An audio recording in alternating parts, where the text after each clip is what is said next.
Good afternoon, classmates, and good afternoon, ma'am. I would like to acknowledge introducing I'm Dueñas from Dash 5. So we are the group 2 representing the Canva presentation. We will discuss our topic is the legacy of heroes, story of Bataan and Corregidor. We proceed to our next slide. We will about to discuss the following of our topic. The first is colonization of the Philippines, formation of the Philippine Scouts, World War II and the Battle of Bataan, Bataan Death March, the fall of Corregidor, and last but not the least is the Philippine independence. We proceed to our next slide.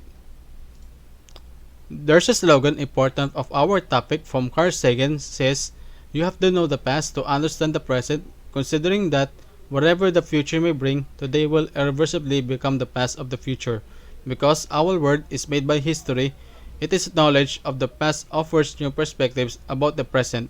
Studying history gives us deeper insight into our lives and the lives of others." Now we are now next proceed to our next slide. The first topic of the day is the colonization of the Philippines, the year of 1521 until 1898, which is its Spanish era. When the United States came into the Philippines, the United Congress approved President Mankile's request when his term from the Declaration of War of April 25, 1898. It was the culmination of decades of pressure called U.S. expansionism, which is the United States won the Spanish-American War while the Philippines is still a colonial property of Spain in 333 years. There are so many Filipinos that fought the American soldiers came that will hope the U.S. to acknowledge independence after the Spanish-American War. But unfortunately for the Filipinos, this is not what happened. We proceed to our next slide. The Philippines was eventually acquired by the United States from the Spanish as part of the peace treaty, the Treaty of Paris of year 1898. It has officially ended the period of Spanish colonization in the Philippines and granted possession of the four countries, which is Cuba, Puerto Rico, Guam, and the Philippines to the United States. It has also required the United States to pay $20 million to recompense the Spanish government, and they subsequently became the colonial territory of the United States. In an effort to push back and view the independence as a free and a sovereign nation, some Filipinos fought against the U.S. far from into the 1900s, so that the Filipinos can do anything to fight against the U.S. Because it was finally signed by the Treaty of Paris of the U.S. Congress. The United States established more programs while the Philippines was under colonial control, while other Filipinos profited from them at the same time. As you can see of the right photo is the members of the American Peace Commission, Whitelaw Fred, former United States Ambassador to France, Senate George Gray, Associate Secretary John Moore, Associate Judge William Day, Senate William Fry, and Senate Cushman Davis. The next topic representing the next reporter, we are now proceed to our next slide. The formation of the Philippine Scout. The Philippine Scout was established in 1901 during the American colonial period in the Philippines. The first Scout is formed to fight the Philippines Revolutionary Army led by Emilio Aguinaldo shortly after the end of the Philippine-American War. The creation of the Philippine Scout was part of the overall plan to establish a strong military presence in the Philippines, which was seen as a strategic location in the Asia-Pacific region. The Philippine Scout was composed of Filipino soldiers who were trained and equipped by American military advisors. In 1920, the Philippine Scout became part of the U.S., which grouped and namely as 43, 44, 45, and 57 infantry regiments, plus the 24 and 25 field artillery regiments and the 26 cavalry regiment, and the 91 and 92 coast artillery regiments. The primary objective of the Philippine Scout was to maintain peace and order in the Philippines, which was still experiencing sporadic insurgent activity. The Scout was also tasked with defending the country borders from external threats. The formation of the Philippine Scout by the United States government allowed Filipinos to create a force that would be loyal to the American government while also being made up of the Filipinos. This strategy was seen as a way to gain the trust and support of the Filipino people, who were still reeling from the aftermath of the Philippine-American War. When the U.S. opposed the Japan of invasion of the China, Japanese plans to destroy every U.S. bases, including the Philippines. So, Philippines prepared on their own defense plan led by their military advisor General Douglas. They recruits more people to undergo intense training with or without experience, even though young ones to help fight for their country. The Philippine Scout, led by General Douglas MacArthur, the USAFFE, that mostly troops are Filipinos, played a crucial role in the defense of the Philippines during World War II. When the Japanese invaded the Philippines in 1941, the Scout fought alongside American troops in the defense of the country.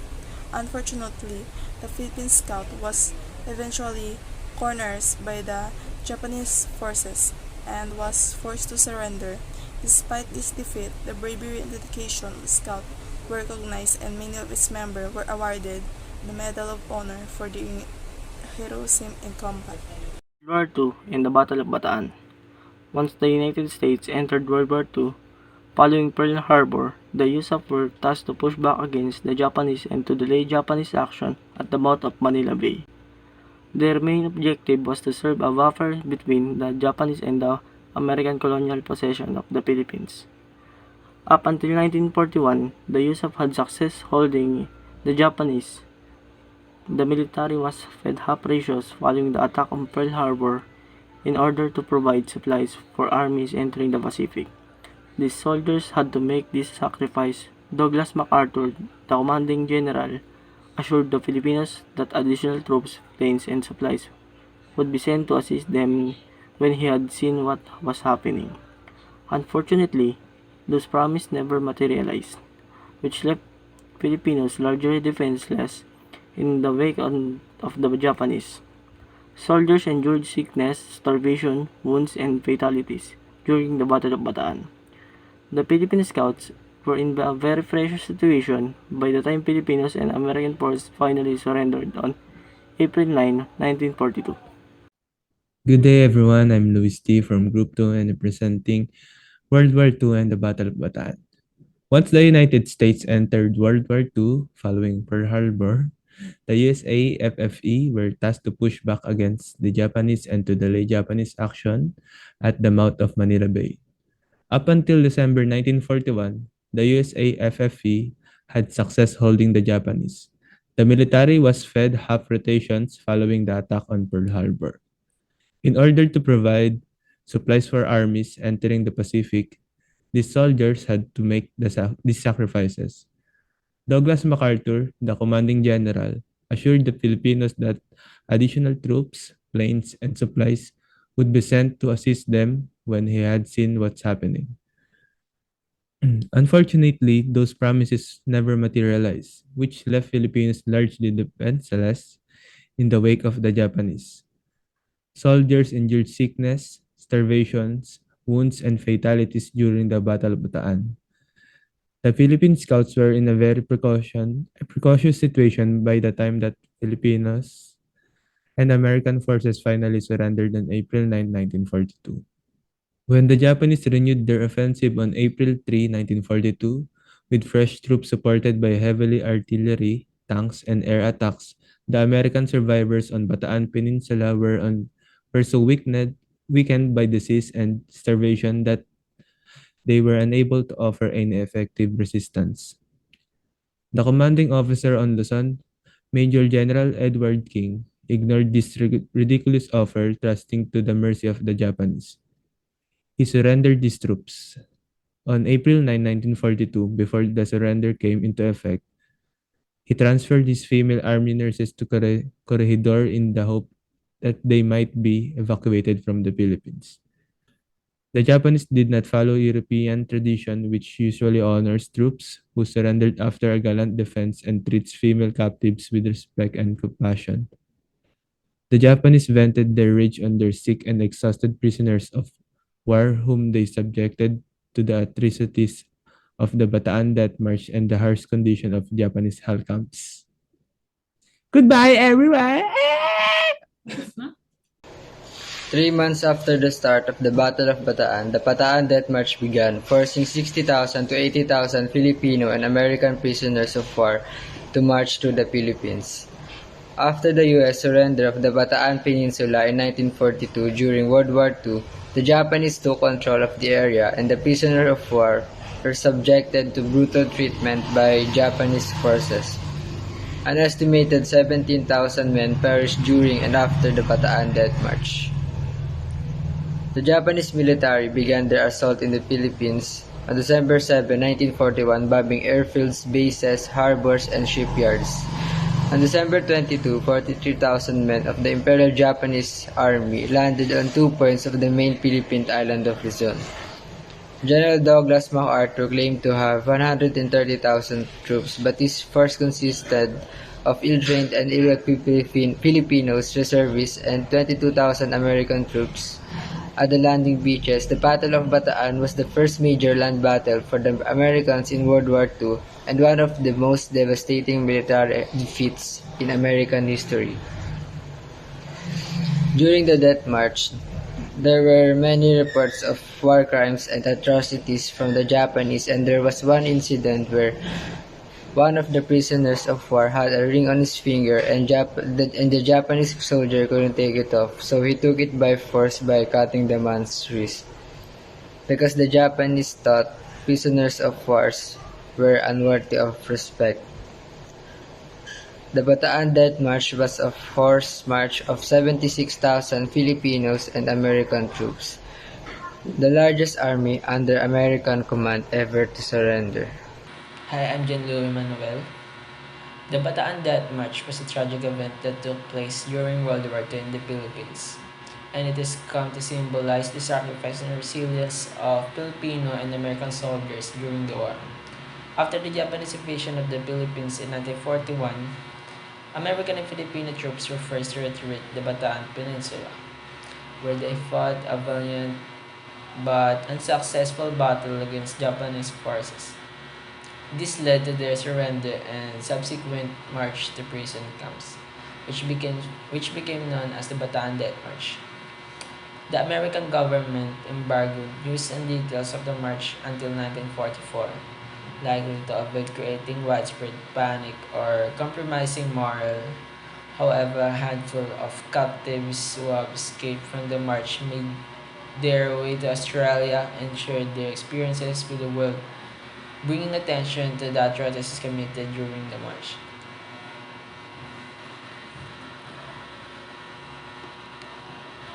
After the end of the war, the Japanese commander of the invasion forces in the Philippines, Lieutenant General Hama Masaru, was charged with the responsibility for the march and widespread abuses at Campo Donel. He was tried and convicted by a U.S. military commission in Manila in 1946 and executed by firing squad on April 3, 1946. This was a significant moment for the survivors of the march and their families, as justice was finally served for the atrocities committed during the war. In the years that followed, the men who fought in the Philippines formed a veterans organization to press for reparations from Japan and better treatment by the American government of the veterans of these campaigns. They also fought for recognition of the sacrifices made by Philippine and American soldiers during the war. In the 1980s, the U.S. government officially recognized the suffering and sacrifice of these veterans, awarding them the Bronze Star and classifying them as 100% disabled for government pensions. The story of the Bataan Death March continues to be an important part of the history of the Philippines and World War II. It serves as a reminder of the sacrifices made by soldiers during the war and the importance of holding those responsible for atrocities accountable for their actions. The legacy of the Bataan Death March also highlights the need for greater support and recognition for veterans and military campaigns, particularly those who have experienced traumatic events and suffering. That's it. The fall of Corregidor. The 11,000 defenders of Corregidor held out against intense Japanese bombardment until May 6, 1942, with some 12,000 shells crashing onto the island every 24 hours. Sleep for the exhausted defenders was virtually impossible. Even huddled deep underground in the Malinta tunnel, women and children bled from the ears from the concussive effect produced by the earth-shaking explosions overhead.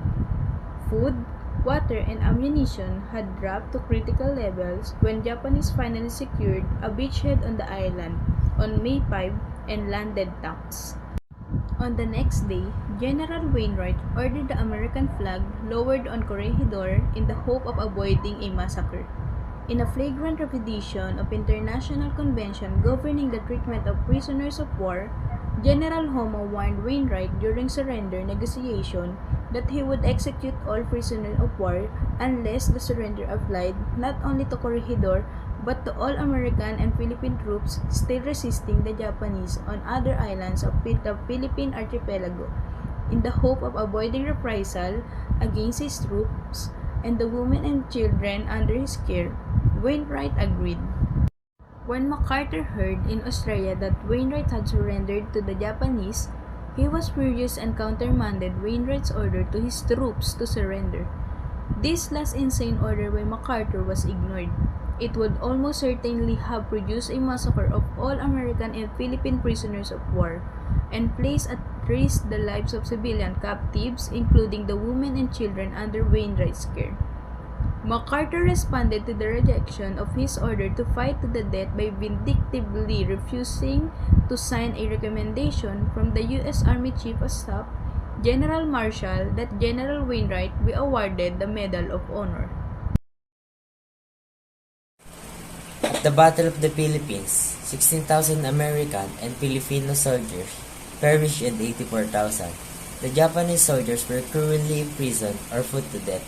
Over half of the 20,000 American soldiers, the Japanese in the Philippines kidnapped, perished in captivity before the Pacific War was over. Others passed away from malnutrition or disease. He was awarded a hero's welcome in the United States, promoted to full general, and finally awarded the Medal of Honor, which had been denied to him by MacArthur's fight. The heroic defenders of the Corregidor were subjected to the same appalling brutality that had been inflicted by the Japanese on the survivors of Bataan. American and Philippine troops suffered 16,000 casualties in the Battle of the Philippines and 84,000 endured cruel imprisonment or execution at the hands of the Japanese. Of 20,000 American troops captured by the Japanese in the Philippines, about half died in captivity before the Pacific War ended. Some were murdered, others died from starvation, sickness, or brutal treatment. Lieutenant General Wainwright remained in the Japanese prison campus until the end of war in 1945. He emerged from captivity resembling little more than skeleton. Hi guys, by the way, I'm James Paulo Raymond and I'll discuss all about Philippine independence. The Philippine independence is a significant event in the history of the Philippines. It marks the end of counter-colonization and occupation by foreign powers. MacArthur's return in October 1944 in Philippines was the beginning of the liberation of the Philippines from the hands of the Japanese during World War II. On February 3, 1945, the first U.S. cavalry arrived in Manila and released Allied prisoners of war.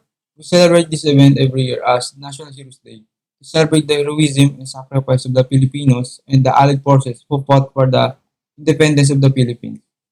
The Philippine Commonwealth Army and guerrilla groups are made up of Filipinos and Philippine scouts who have made great contribution to the liberation of the Philippines from the leadership of the Japanese.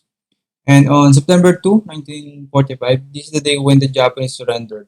And because of the bravery and heroism of the Filipinos and Philippine scouts who have contributed greatly to the independence of the Philippines, because of their contribution, the United States granted them the independence of the Philippines on July 4, 1946. And every year, we celebrate Philippine Independence Day every June 12th.